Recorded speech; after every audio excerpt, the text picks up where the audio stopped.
조합제TV 시청자 여러분 안녕하십니까. 2020년 7월 8일 오전 11시 반입니다. 어제는 박정희 대통령의 위대한 역사 경부고속도로 준공 50주년이 되는 날에 즈음하여 박정희 대통령의 기념비적인 연설을 소개를 해드렸는데, 오늘은 박정희 대통령의 장녀 박재옥 씨가 돌아가셨다는 소식을 전하게 되었습니다.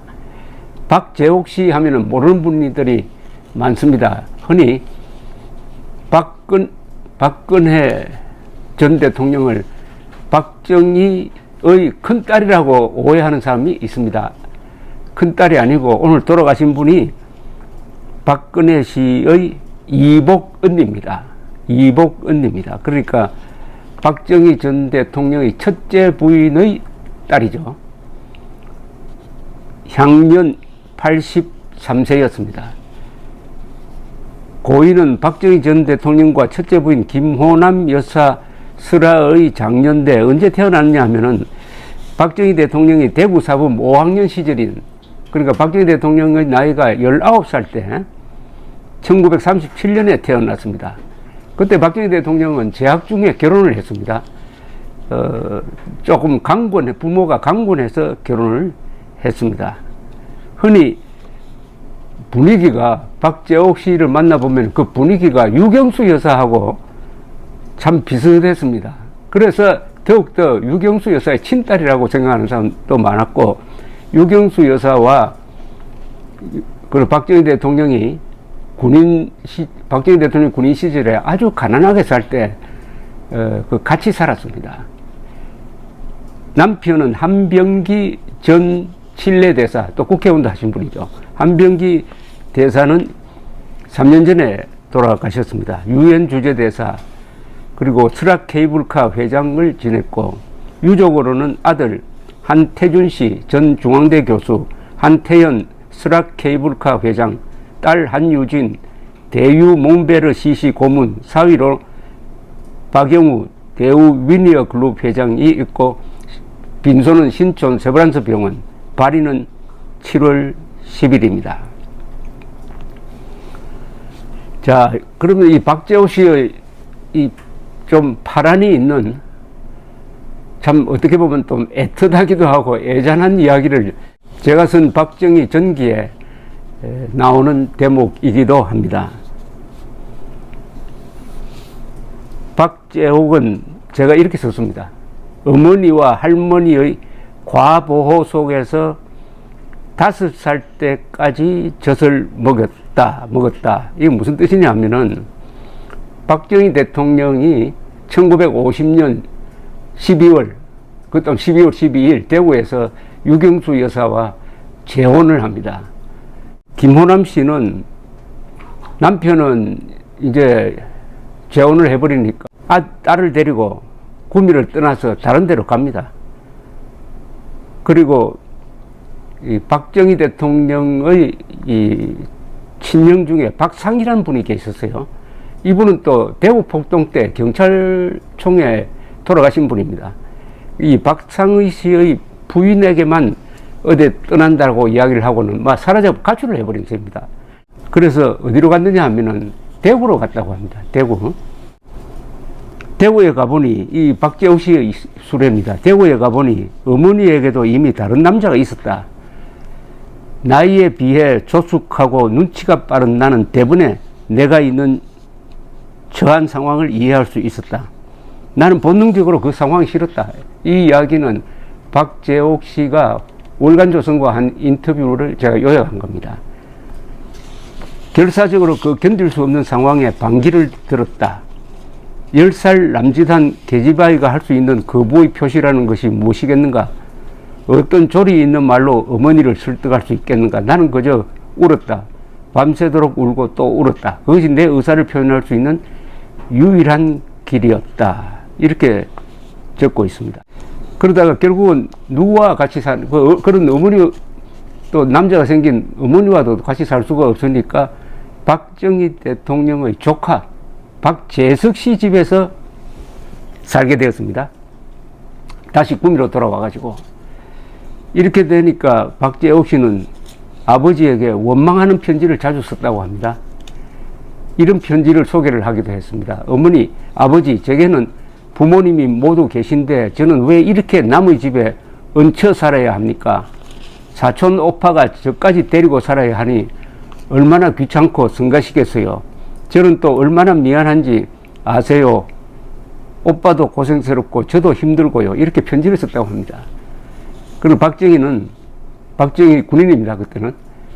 젊어서 고생은 돈 주고도 못 사는 것이니 열심히 살아라는 요지의 답장을 쓰고 거기에 공납금, 학교에 내는 공납금을 넣어서 박재석 씨한테 보냈습니다. 이 박재옥이 아버지의 재혼 소식을 들은 것은 구미 여중에 다니고 있던 때였다고 합니다. 그러니까 한참 있다가 결혼하고 나서 박정희 대통령이 결혼할 때는 알리지 않고 한 몇 년 뒤에 박근혜 씨가 태어난 직후에 알았다고 합니다. 2년 뒤, 한 2년 뒤가 흐른 다음에 박재옥 씨는 집안 어른이 전해주는 그 소식을 듣고도 놀라지 않았답니다. 벌써 오래전에 어머니로부터 아버지에게는 다른 여자가 있다는 이야기를 들었기 때문이라고 합니다.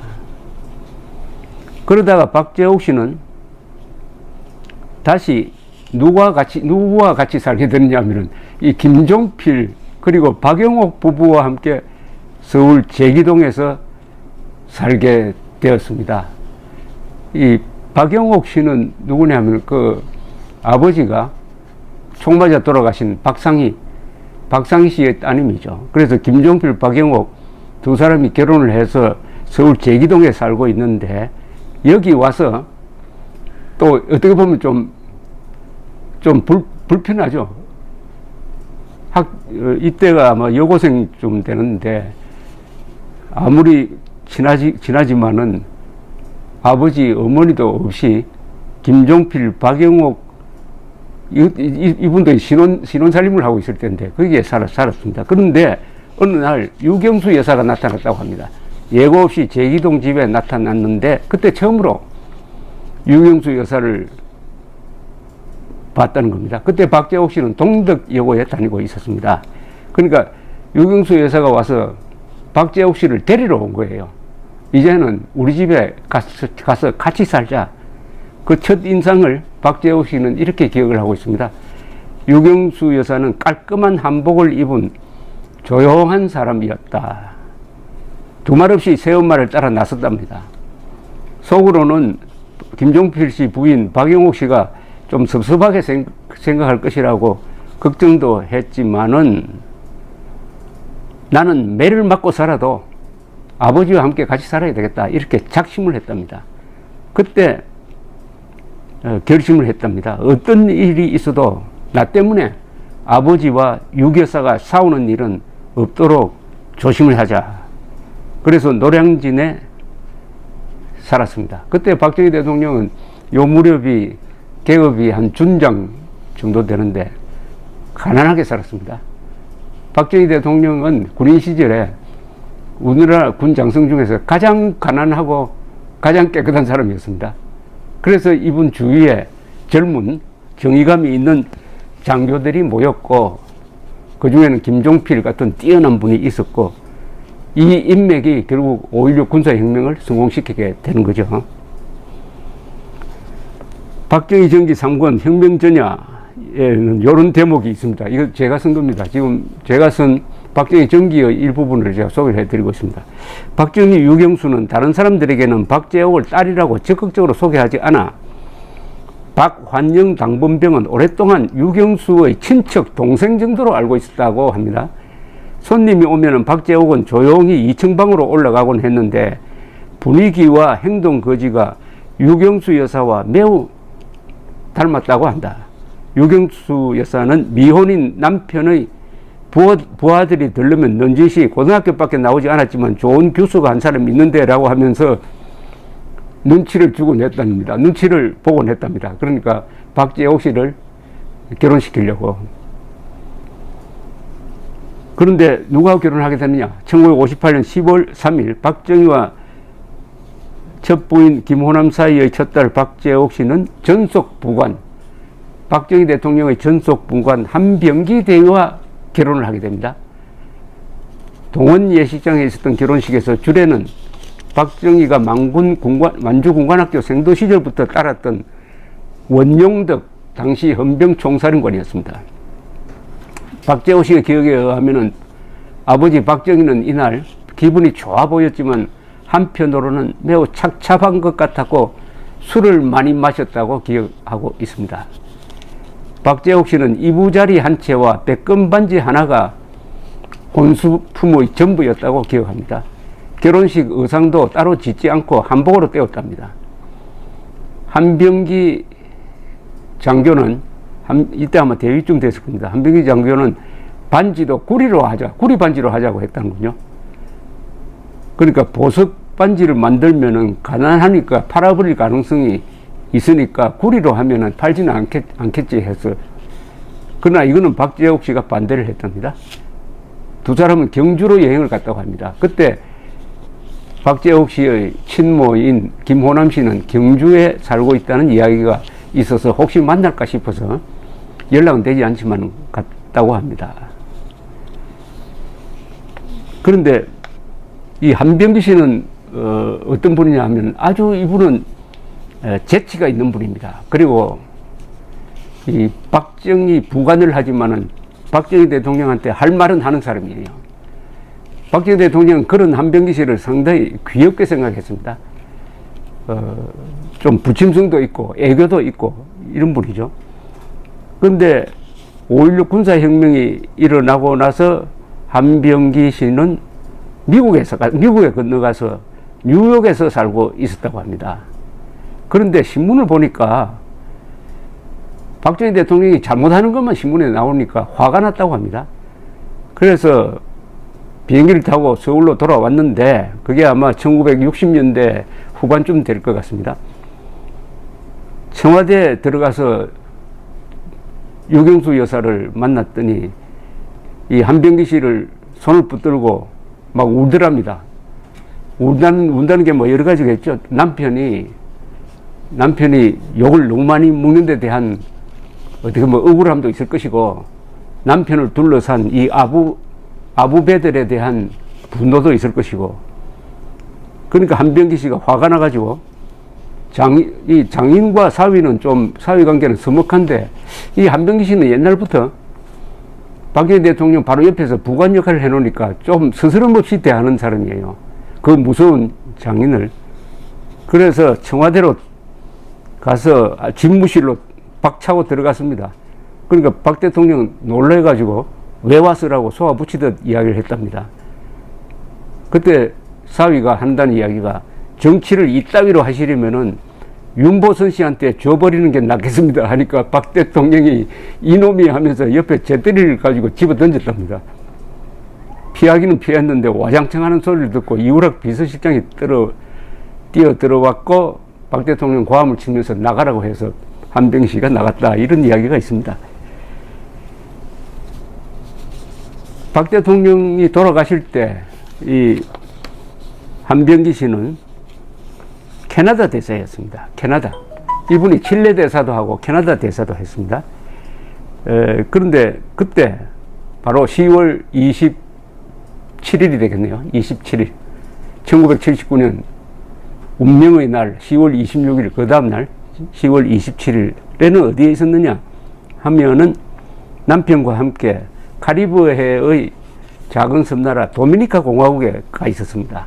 왜냐하면 도미니카 공화국 대사를 겸직하고 있었습니다. 그날이 도미니카 공화국 독립기념일 행사가 있었습니다. 그런데 그때 이 한병기 씨는 돌아가서 장인을 만나고 싶었지만 귀국을 못하게 했다고 합니다. 뭐 여러 가지 뜻이 있었겠죠. 그건 박정희 뜻이 아니고 또 주변에서 그렇게 견제를 했을 가능성도 있습니다.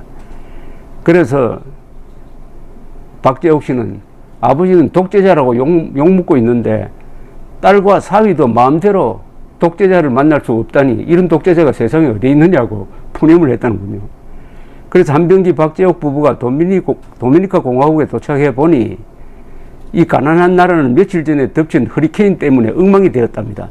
투숙한 호텔의 지붕도 날라가 없어지고 별이 총총 뜬 밤하늘을 바라보면서 잠을 청하는데 갑자기 주 캐나다 한국 대사관에서 급히 찾는다는 전갈이 왔습니다. 한국에서 큰일이 생긴 것 같다는 귀띔을 해주는 것이었습니다. 그때 박재옥 씨는 가슴이 철렁했다고 합니다. 예감이 있었기 때문인데 그 며칠 전에 박재옥 씨는 꿈속에서 아버지를 보았답니다. 박정희를 보았답니다. 그 꿈 이야기를 박재옥 씨가 자세히 털어놓았습니다. 그 꿈에는 박재옥 씨는 남편이 그 전에 대사로 근무했던 칠레에 가 있었다고 합니다. 무슨 큰 행사인지 피노체트 대통령도 나와 있었다고 합니다. 이 꿈 이야기입니다. 근데 이 피노체트 대통령은 박정희 대통령을 굉장히 존경하는 사람이었습니다. 그때 검은색 자동차가 건물 앞으로 미끄러져 들어왔습니다. 그 차에서 검은색 옷을 입은 아버지와 유경수 여사가 내리는 것이었습니다. 아버지가 다른 사람들과 차례로 인사를 나누다가 큰딸 박재옥 씨 앞을 그냥 지나가고 말았습니다. 피노체 대통령이 박 대통령을 붙들고 당신 딸이 여기 있다고 소개했는데도 아버지는 모른 체하고 그냥 휙 돌아서더랍니다. 이때 잠에서 깨어난 박재옥 씨는 식은 땀을 흘리며 가슴을 쓸어내렸다고 합니다. 검은색 그리고 웃지 않는 아버지 표정, 이게 무슨 나쁜 징조가 아닐까 라고 생각했다는 것입니다. 그런데 이런 꿈을 한 번 더 꿨답니다. 이 꿈에는 박 대통령이 나타났는데 뭔가에 쫓기기라도 하듯이 허둥지둥 무엇을 찾고 있었다고 합니다. 나는 가야 하는데 빨리 가야 돼. 9시까지는 가야 돼. 그런데 이게 어디 있나 하라고 뭘 찾더랍니다. 그런데 아버지 박정희는 열쇠를 찾고 있는 것 같았다고 합니다. 박재옥 씨는 아버지 왜 그러세요? 뭘 찾으세요? 제가 찾아드릴 테니 혼자 가지 마세요라고 애타게 말을 걸었으나 아버지는 계속해서 서두르면서 어디론가 사라졌다고 합니다. 주위를 둘러보니 검은 옷을 차려입은 외교관 부인들이 울고 있었다고 합니다. 이런 꿈이 생각나서 불길한 마음으로 한병기 대사 부부는 캐나다 대사관으로 전화를 걸었습니다. 대통령 유고라는 대답이 왔습니다. 박재옥 씨는 이 생경한 말이 아버지의 죽음을 의미한다고는 믿고 싶지 않았다고 합니다. 박 대통령 유고라고 나왔습니다. 박 대통령 서거로 나오지 않았습니다. 첫 보도가 유고란 말이 그때 우리나라 사람들 귀에 딱 박혔습니다. 유고. 그래서 제가 12.6 사건을 쓴 책, 1987년에 나온 책 제목을 제가 유고라고 했습니다. 두 사람은 유효로 갔습니다. 그러나 한병기 대사 친구들이 나와서 귀국을 말렸다고 합니다. 아무래도 대통령이 돌아가신 것 같다. 여기서 사태의 추이를 살펴보다가 들어가는 것이 안전할 것 같다. 그래서 바로 도쿄행 비행기로 갈아탔는데 박재옥 씨는 유고의 의미가 납치나 부상이 아닐까 하고 일말의 희망을 걸었는데 도쿄에서 마중 나온 주일 한국대사관의 이원홍 공사, 그 뒤에 KBS 사장을 지내신 분입니다. 공사가 대통령 서거를 전해주었다는 것이 박재옥 씨의 회고담입니다.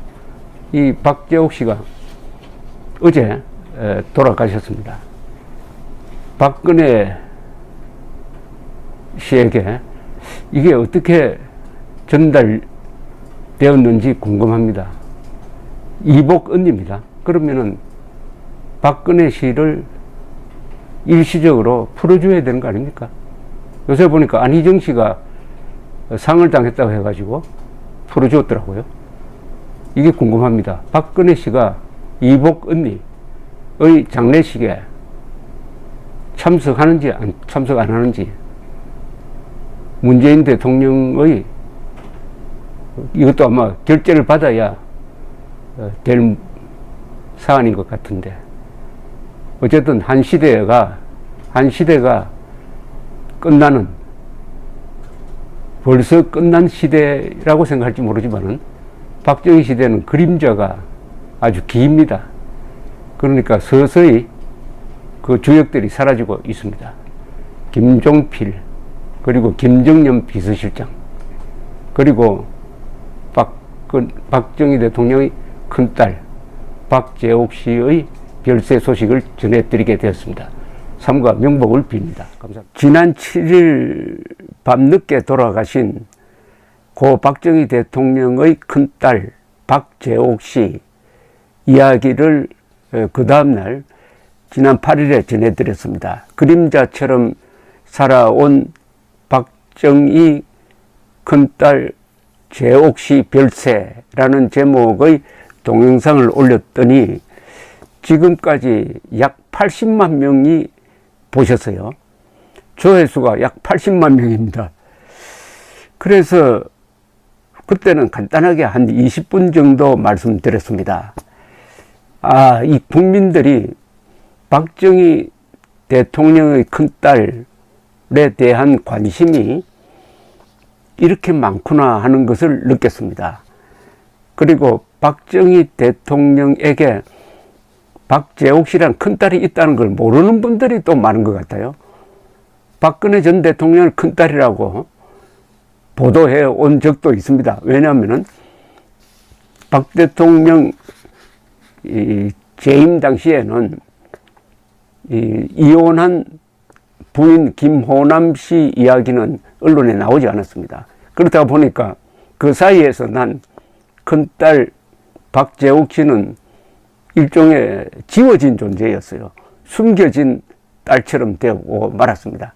그래서 또 그 반대로 박근혜 씨는 아주 특히 유경수 여사 돌아가신 74년 이후에는 아주 활동적이었습니다. 그러니까 사람들 머릿속에 박근혜 씨가 큰딸 이렇게 되다가 보니까 정말 박재옥 씨는 없는 존재처럼 되었는데 이분이 83세로 별세하시니까 국민들이 다시 한번 관심을 기울였던 것이 이렇게 폭발적인 인기 동영상이 된 것이 아닌가 생각됐습니다.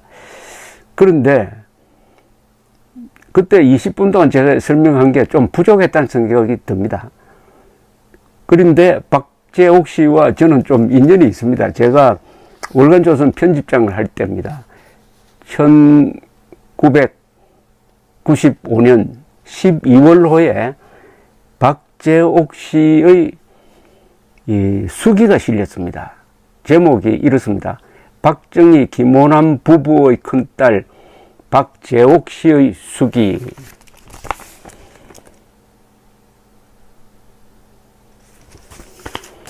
미안하다며 어깨를 두드리시던 아버지, 이런 제목입니다. 요게 상당히 A4 용지로는 한 25페이지 되는 단편소설 분량이고, 아마 이게 박재옥 씨가 남긴 유일한 회고입니다. 회고담입니다. 유일한 회고담입니다. 그런데 이걸 제가 다시 읽어보았습니다. 그러니까 95년 12월호니까 벌써 25년 전 이야기입니다. 25년 전에 제가 만들던 잡지에 실린 글을 읽어보고 좀 감동을 했습니다. 감탄을 했습니다. 이 기록이 참 잘 되었구나. 그래하여 여러분들에게 이걸 바탕으로 해서 좀 자세하게 큰딸 박재옥 씨의 이야기, 큰딸 박재옥 씨가 본 박정희 대통령, 유경수 이야기, 그리고 이분이 겪었던 애환, 다소 애잔한 이야기가 많습니다. 이야기를 전해드려야 되겠다는 생각이 든 것은 우리가 박정희 하면은 항상 대통령 박정희, 군인 박정희 이렇게 봅니다.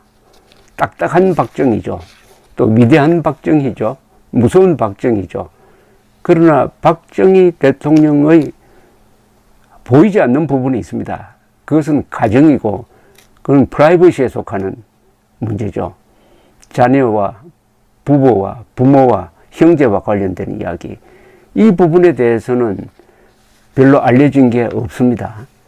또 박정희 대통령은 워낙 과묵한 분이니까 거기에 대한 설명은 별로 없고, 다만 유경수 여사가 1974년 8월 15일 문세광의 흉탄을 맞고 돌아가신 다음에 박목월 시인이 쓴 유경수 여사 전기가 있습니다. 물론 제가 쓴 박정희 전기가 있습니다. 그런데도 이 박재옥 씨의 수기는 그런 공식적인 글과는 다른, 여기 비밀이라면 비밀, 알려지 않는 이야기가 있음으로 해서 이걸 소개해 드려야 되겠다는 의무감이 생겼다는 걸 전제로 하고 이 글을 좀 소개를 해 드리겠습니다. 이 글을 제가 읽어 드리면서 중간중간에 설명을 드리겠습니다. 첫째, 이 인터뷰는 어떻게 이루어졌느냐 하면은 그때 강인선 기자, 지금 조선일보 워싱턴 특파원을 하고 지금은 조선일보 부국장으로 있는 강인선 기자가 월간조선 기자로 일하고 있었습니다. 이 강인선 기자가 박재옥 씨를 속초에서 만나가지고 3박 4일 동안 집에 출근하다시피 해서 인터뷰를 한 것을 정리를 해서 수기식으로 정리를 했습니다. 그래야 박재옥 씨한테 보여주고 정확하다고 검증을 받은 다음에 실은 겁니다. 그러면 우선 이 인터뷰를 정리한 강인선 기자의 편집자 주를 제가 읽어 드리겠습니다.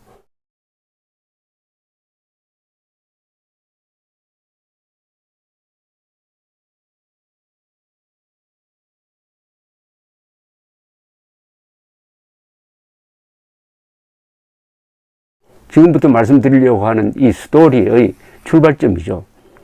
강인선 기자는 이렇게 쓰고 있습니다. 박정희 전 대통령은 1936년 김호남 씨와 결혼, 그 사이에 1937년으로 하겠습니다. 7년에 박재옥 씨를 낳았고 50년에는 유경수 여사와 재혼해가지고 2년 뒤에 박근혜 씨를 낳았습니다. 그 뒤에 근영지만 이렇게 되죠. 박재옥 씨는 동덕여고 재학 시절을 노량진과 신당동에서 이들 가족과 함께 보냈다. 이렇게 소개를 했습니다. 강인선 씨가 쓴 편집자 주입니다. 박 씨는 1958년 당시 박정희 7사단장의 부관이던 한병기 씨와 결혼했고 박 대통령 재임 18년 중 반 이상을 외국에서 보냈다.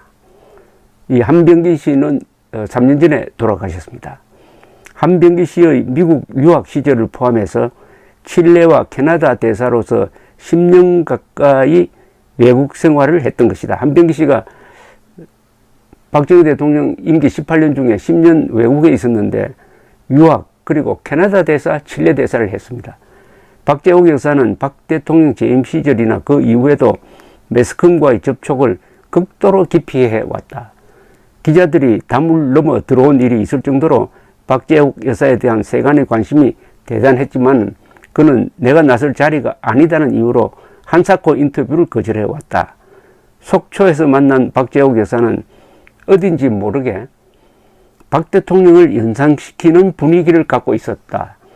박 씨는 처음에는 남편은 정치를 하는 사람이니 언론에 노출되는 건 불가피하다. 그러나 남편이 하고 이야기를 하고 나는 옆에서 거들기만 하겠다고 인터뷰를 극구 사양했다. 그러나 박 씨가 어린 시절에 보았던 아버지에 관한 기억을 정리할 필요성이 있다는 데 동의해서 결국 어렵게 입을 열기 시작했다. 강인선 기자가 끈질기게 설득을 했다는 이야기입니다.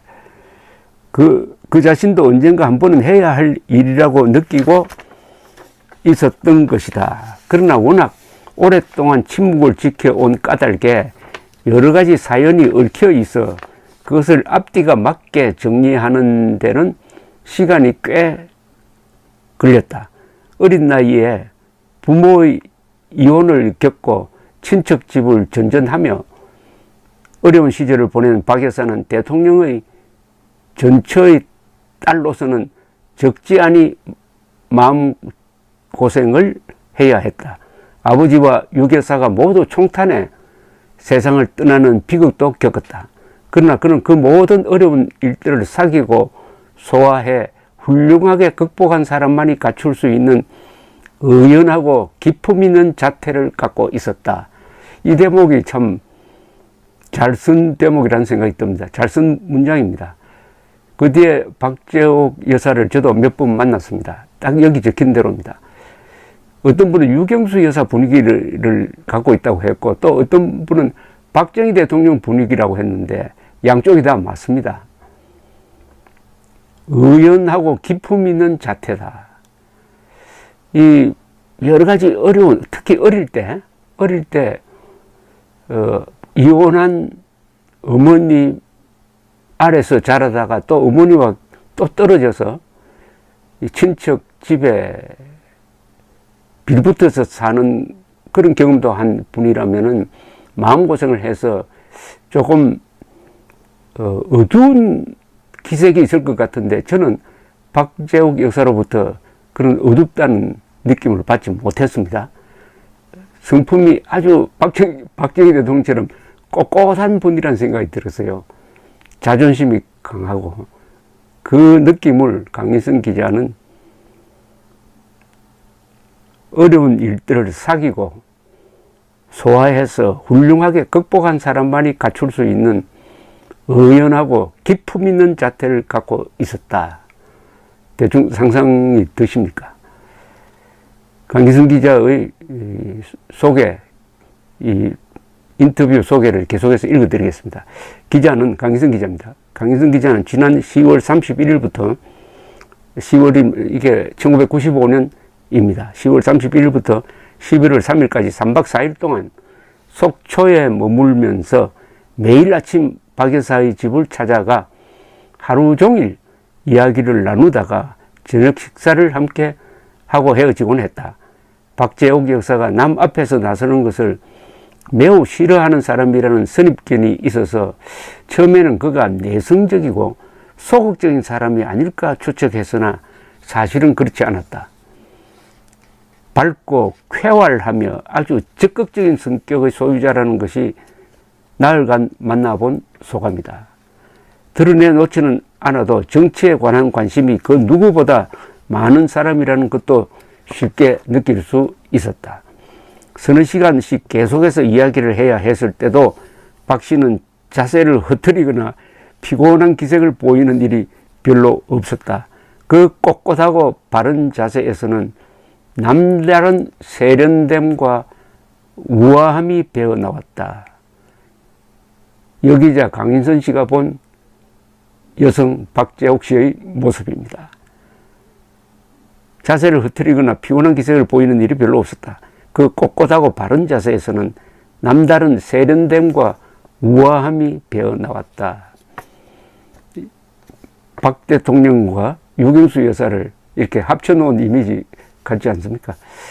박 씨는 아버지의 이름 때문에 아직도 늘 조심하고 삼가며 살아가고 있지만 대부분의 질문에 대해서는 솔직하게 직설적으로 대답해 주었다.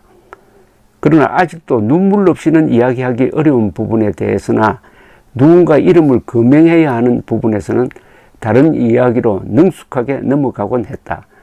박재옥 씨는 인터뷰에 응하는 동안에도 꽤 고민을 했다. 이제 와서 아버지에 대한 기억을 털어놓는 것이 무슨 의미가 있겠느냐고 주저한 일도 많았고, 어제 그 이야기는 괜히 한 것 같아 밤새 잠을 못 이뤘다고 말한 일도 있었다. 기자는 박재옥 씨가 이번에 하고 싶은 이야기를 다 했다고는 생각하지 않는다. 그래서 더 상세한 이야기는 박재옥 씨가 훗날 기록으로 남길 것을 부탁하고 3박 4일간의 인터뷰를 정리했다. 여기서는 박재옥 씨의 양해를 얻어 그간 나눈 이야기의 일부를 수기 형식으로 기록했다. 이제부터 박재옥 씨가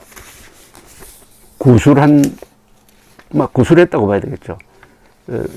강민선 씨가 3박 4일 동안 취재한 것을 잘 정리를 해가지고 박재옥 씨한테 보여주고 검토를 받아서 월간조선 95년 12월호에 게재한 박재옥 씨의 수기를 제가 읽어드리면서 설명을 하겠습니다. 제가 설명을 해야 될 이유가 있습니다.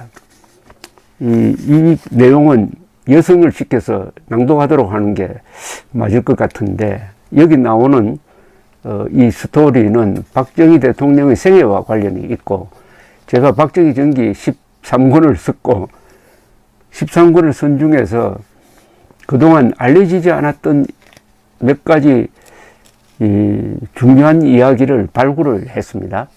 그 중에 하나가 박정희 대통령이 첫째 부인 김호남 씨와 결혼했다가 별거를 하는 중에 1947년, 48년, 49년 사이 약 2년 동안 이혈란이란 여성과 사실상 사실혼 관계를 갖고 한 2년 동안 용산 관사에서 동거했다는 사실을 발굴을 했습니다. 이것은 제가 박정희 전기를 쓰면서 밝혀낸 몇 가지 새로운 사실 중에 하나입니다. 그런데 그 이혈란 씨가 박재옥 씨의 이 수기에 등장합니다. 그리고 김호남 씨의 이혼 과정과도 또 관계가 있는 등, 그래서 제가 낭독하면서 나레이션을 같이 하겠습니다.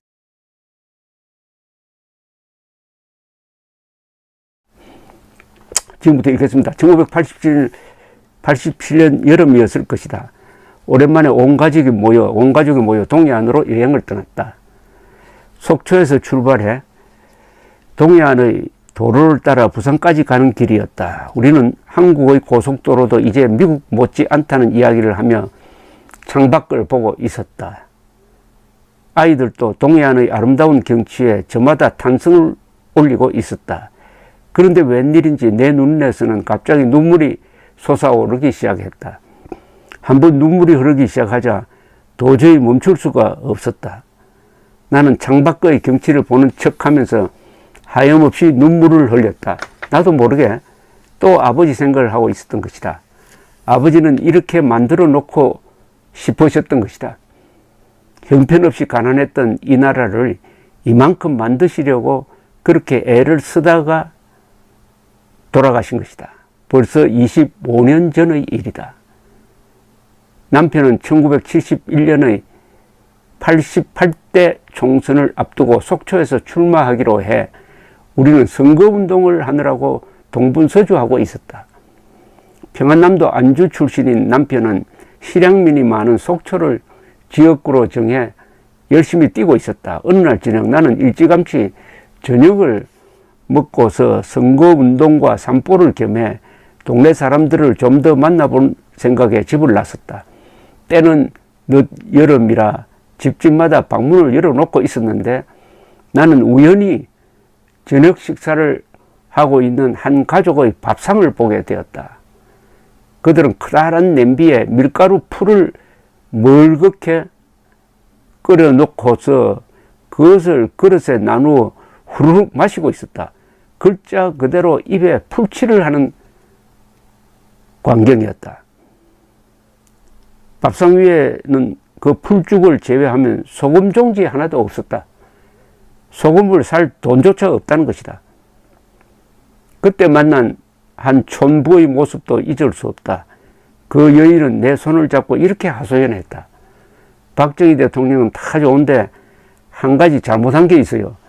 해안에 철조망을 치고 저렇게 철저하게 감시를 하니 북한에 사는 남편이 못 오게 되었어요. 그전에는 1년에 한두 번씩은 꼭 집으로 찾아오곤 했었는데 나는 그 순박함에 기가 질렸다.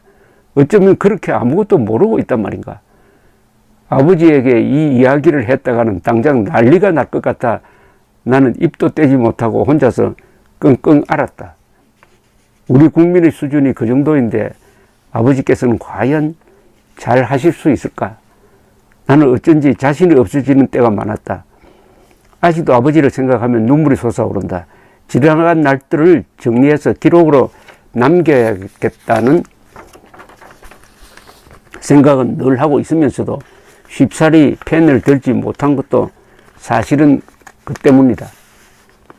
그래서 언젠가 내가 눈물 없이도 지난 날을 돌이켜 생각할 수 있을 때 책을 쓰리라 그렇게 마음먹고 모든 것을 미뤄두고 있었다.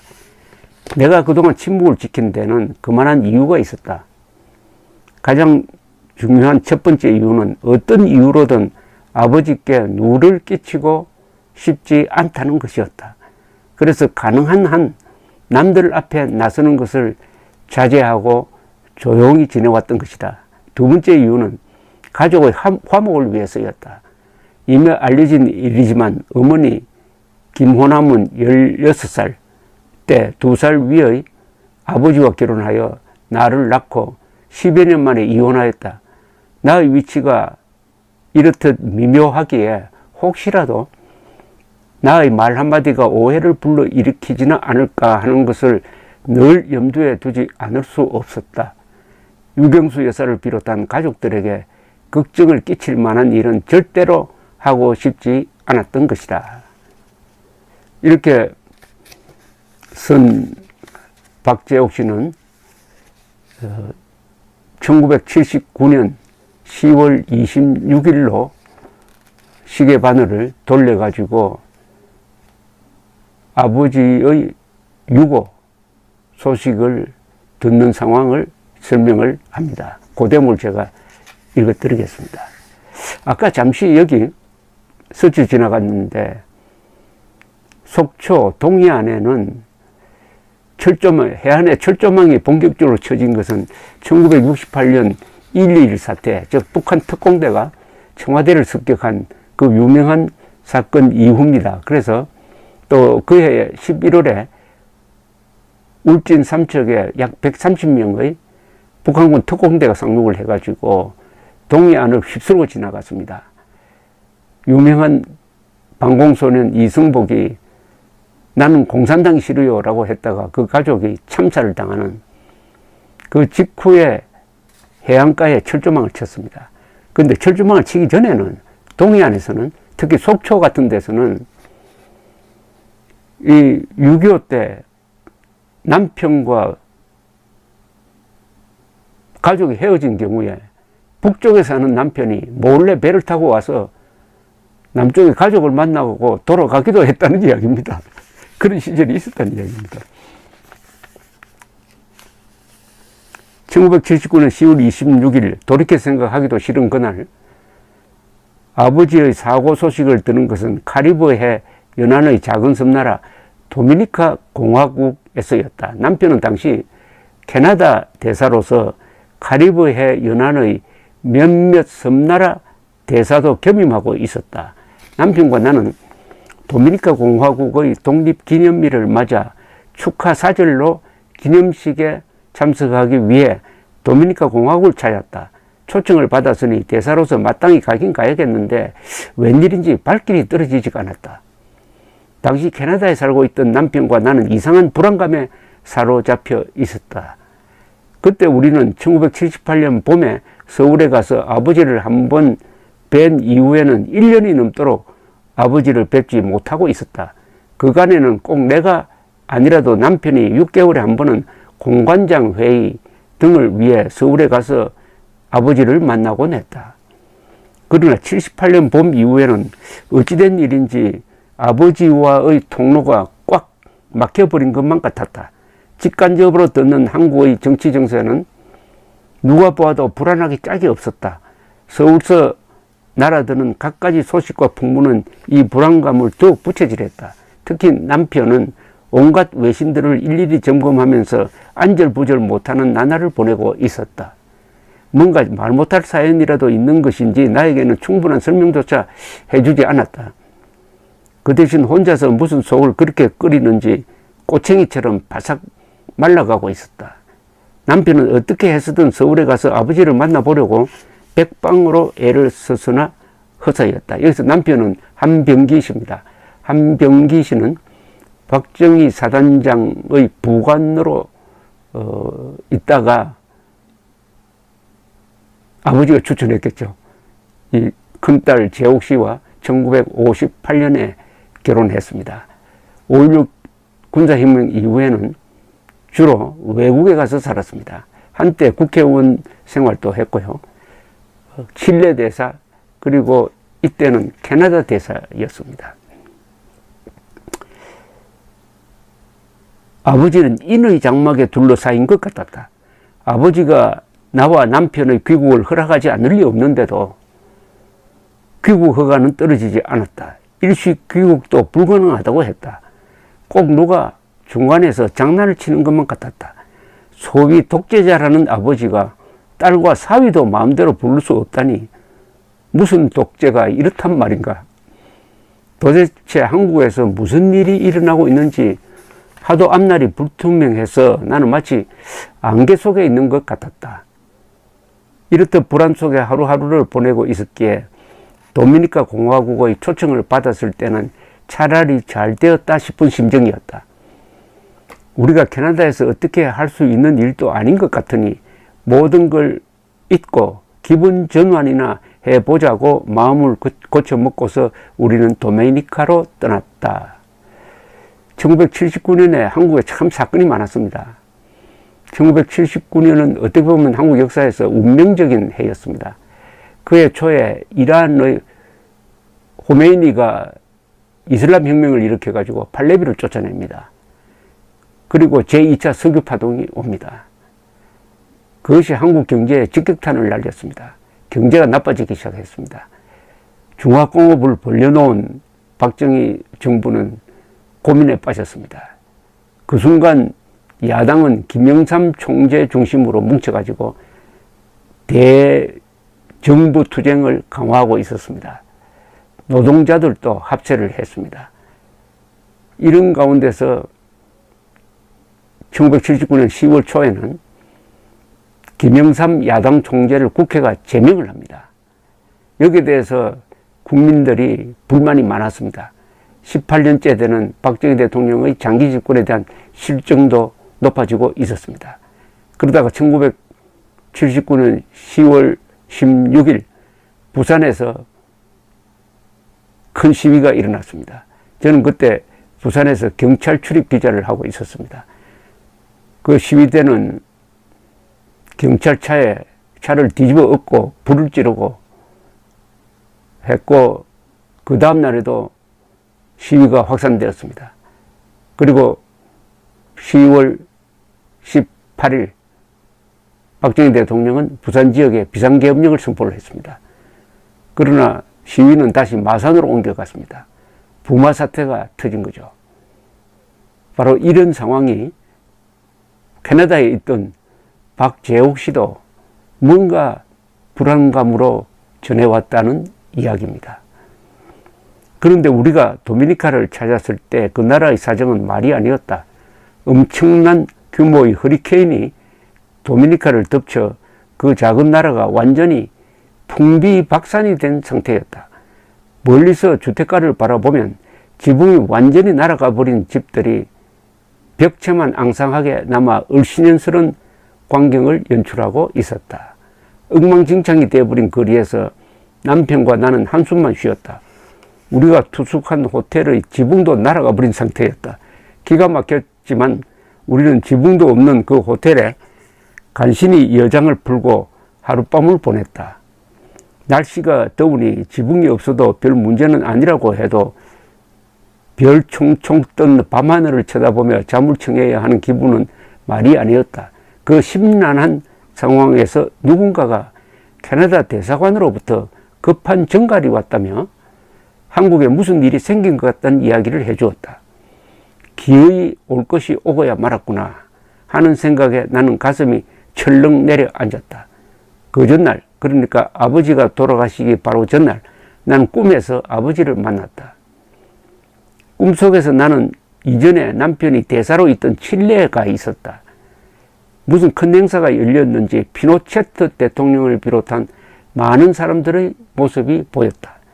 그때 커다란 검은색 자동차가 사람들이 모여 있던 건물 앞으로 미끄러져 들어오더니 그 차에서 역시 검은색 옷차림의 아버지와 유경수 여사가 내렸다.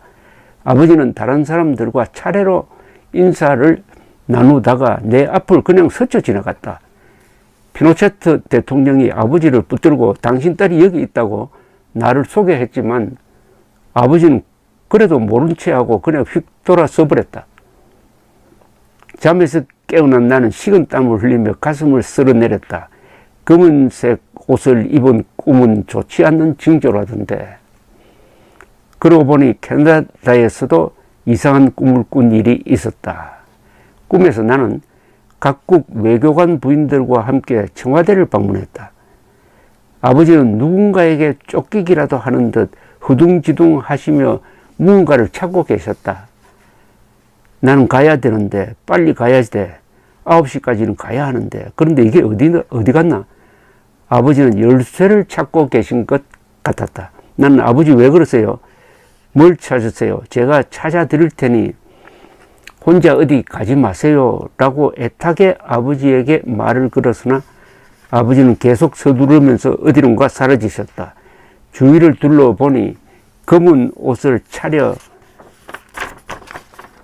입은 외교관 부인들이 일제히 구슬프게 울고 있었다.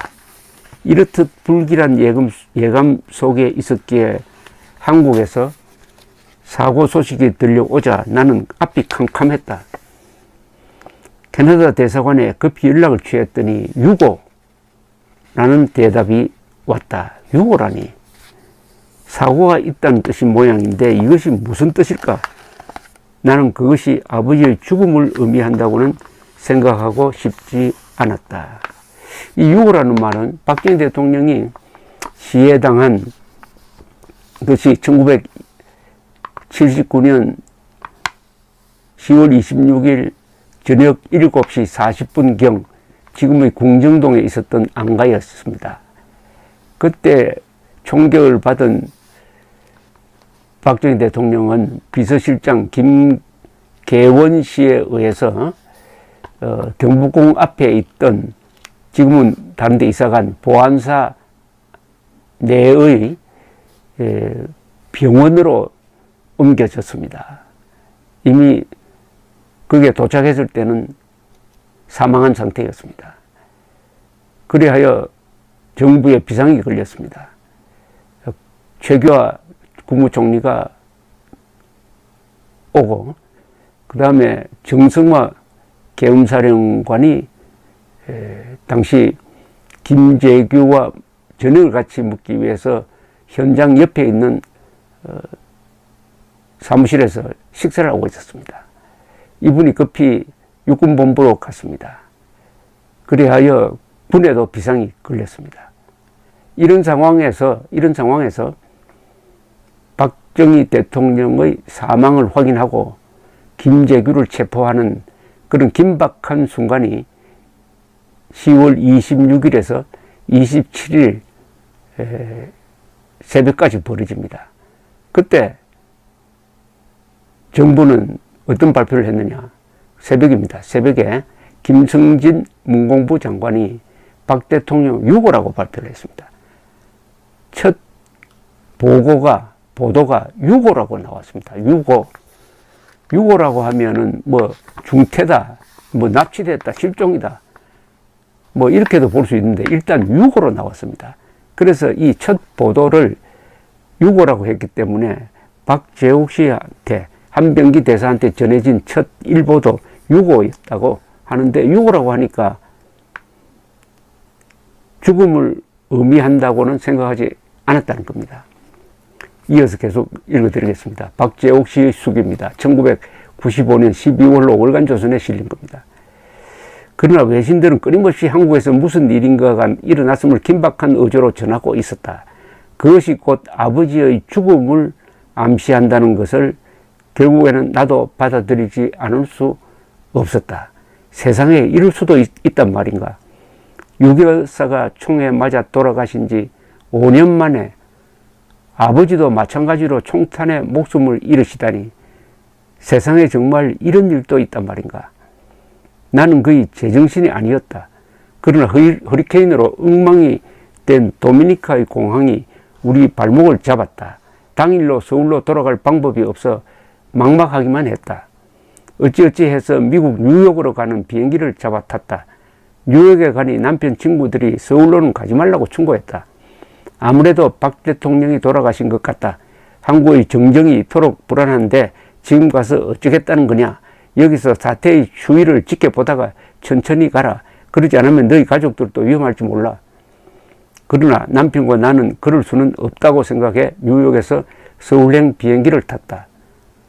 그때까지만 해도 아버지의 생사를 잘 몰랐다. 적어도 납치나 부상, 최악의 경우에는 돌아가셨을 것으로 짐작만 할 뿐이었다.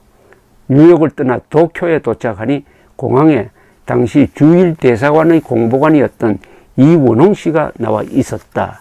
이원홍 씨의 이야기를 듣고 비로소 아버지가 세상을 떠나셨음을 알았고 서울 상황에 대해서도 어느 정도 알게 되었다.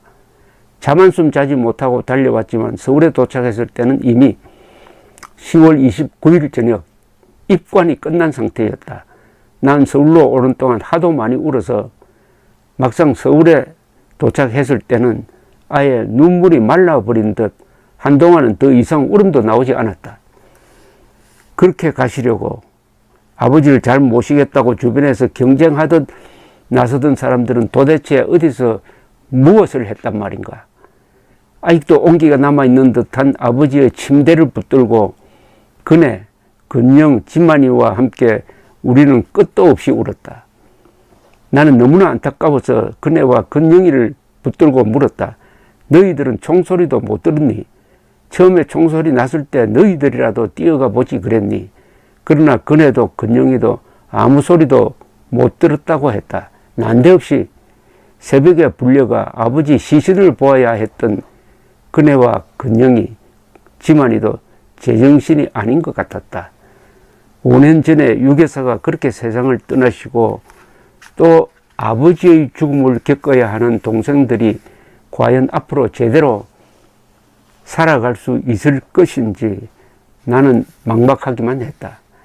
그때 우리는 우리가 앞으로 어떻게 살아갈 것인가 하는 것에 대해서는 생각조차 하지 못했다. 우리에게 닥쳐온 현실이 너무나 암담하고 너무나 비통해서 그 이외의 일을 생각하는 기능은 완전히 마비되어 버린 것 같았다. 사람들은 내게 마지막 인사이니 아버지 얼굴이라도 한번 보라고 권했다. 그러나 나는 싫다고 했다. 됐어. 나는 아버지 돌아가신 모습을 보지 않을 거야. 그냥 살아 계실 때 모습만 기억하면서 아버지가 늘 그렇게 살아 계시겠거니 그렇게 생각하고 살 거야. 나는 아버지의 돌아가신 얼굴을 보고는 더 이상 살 수가 없을 것 같았다. 그래서 끝까지 아버지 얼굴을 보지 않겠다고 버텼던 것이다. 장례식이 끝나고 나서 근영이가 아버지의 피 묻은 와이셔츠를 들고 왔다. 언니 이거 어떻게 하지? 나는 너무나 끔찍해서 그 셔츠를 바로 보지도 못하고 외면했다. 그대로 둘 수는 없지 않겠니? 빨아야지. 결국 근영이가 혼자서 그 셔츠를 빨았다. 흉가가 되어버린 듯 어수선하고 황량한 청와대에서는 잠도 안 왔다. 자리에 누우면 온갖 생각이 떠올라 머리가 지끈지끈 아팠다. 그 자리에 누워 있는 것 자체가 무섭기까지 했다. 이런저런 원망도 해보고 다른 사람 탓도 했지만 자식으로서 후회스러운 일이 너무나 많았다. 특히 아버지의 재혼을 서두르지 못한 것이 자책이 되어 가슴이 미어졌다. 아버지를 그렇게 외롭게 내버려 두지는 말았어야 했다. 물선수를 써서라도 아버지가 재혼할 수 있도록 도와드렸어야 했다. 효자가 악처만 못한다고 하지 않는가. 때늦은 후회로 가슴이 찢어지는 것 같았다.